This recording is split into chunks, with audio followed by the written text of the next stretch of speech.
Mesdames et messieurs, vous écoutez le bulletin d'information de Radio M. Le procès des détenus Khaled Darani, Samir Belarbi et Slimane Hametouche est programmé pour le 27 juillet au tribunal de Sidi Mohamed d'Alger. À Timimoun, le parquet a requis 10 ans de prison ferme et une amende de 500 000 dinars avec saisie de tous les objets contre les deux détenus, Yasser Qadiri et Ahmed Sidi Moussa. Les deux ont été placés sous mandat de dépôt le 5 mai après les avoir présentés devant le procureur puis le juge d'instruction du tribunal de Timimoun. Ils sont accusés d'outrage à corps constitué, atteinte à l'unité nationale, publication pouvant porter atteinte à l'unité nationale, atteinte à la personne du président de la République en utilisant des mots humiliants et insultes et diffamations.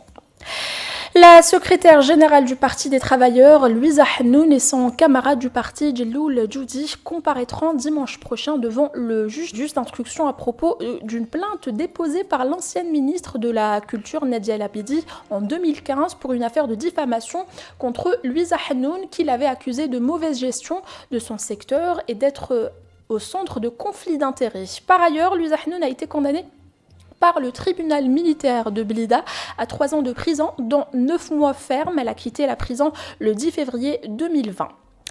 Algérie Post a plafonné à 30 000 dinars les retraits sur distributeurs automatiques. Le ministre du secteur explique que cette mesure va permettre à tous les titulaires des comptes CCP de faire des retraits à la veille de la fête de Eid el-Kbir, une solution qui permettra de réduire la pression sur les guichets automatiques bancaires, les GAB d'Algérie Post, précise-t-il. Covid-19, le personnel hospitalier perd 44 membres. Le secteur a enregistré plus de 2300 contaminations du personnel hospitalier ainsi que 44 décès. L'Aïd al-Adha aura lieu le dernier jour du mois en cours. Le ministère des Affaires religieuses et des Waqf annonce que la fête religieuse sera célébrée le vendredi 31 du mois de juillet courant.